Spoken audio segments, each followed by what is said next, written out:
A gente tem que entender que só 10% dos cânceres de mama são de origem genética. Então 90% não tem nada a ver com a sua avó, com a sua mãe, com a sua tia. Como é que você encaixa a história familiar? Como é que você encaixa a genética?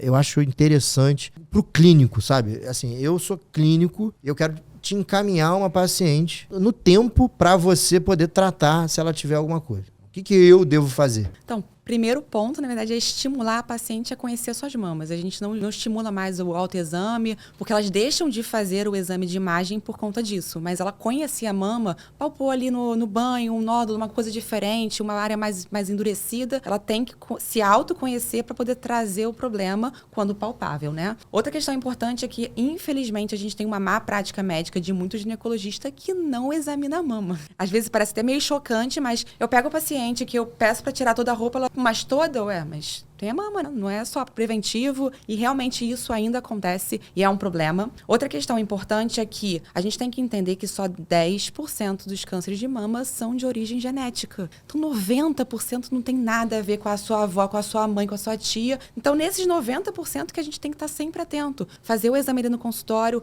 eu peço ultrassonografia para todas as pacientes, mesmo adolescentes, sim. Nódulos não palpáveis, menores do que 1 centímetro, eu só vou pegar na ultrassonografia, eu não vou pegar de outro jeito. Então, assim, se eu quero fazer um diagnóstico precoce numa paciente de 32 anos, de 34 anos, eu preciso ter um exame de imagem. Eu não vou conseguir palpar isso. E os cânceres de mama, quanto mais jovem a paciente é, eles tendem a ser mais agressivos. Então, quando ela conseguir se examinar, vai ter um nódulo ali de 2 centímetros, de 3 centímetros. E é exatamente isso, esse time que eu não posso perder. Outra questão importante, além do familiar, é quando a paciente traz uma história. Ah, minha mãe teve câncer de mama. Eu sempre falo, calma, mas vamos entender essa história. Com quantos anos ela teve câncer de mama? Ah, ela teve câncer de mama com 75 anos, então eu não tô nem aí, entendeu? Porque o câncer de mama, ele vai aumentar quanto mais velha a paciente for. Ele começa ali aos 40, ele aumenta progressivamente. Principalmente com tudo que você acumulou de história na sua vida. Obesidade, sedentarismo, alcoolismo, tabagismo. Então, assim, tem que olhar para a história pregressa da paciente. Não é falar, ah, não, minha mãe teve câncer de mama, então eu não posso repor. Eu tenho um exemplo em casa, Diogo sabe. Minha avó teve câncer de mama ano passado e minha mãe repõe, sem medo algum. Porque minha avó teve câncer de mama com 74 anos. É familiar? Não é, entendeu? Não é, foi literalmente por conta da idade dela. Então,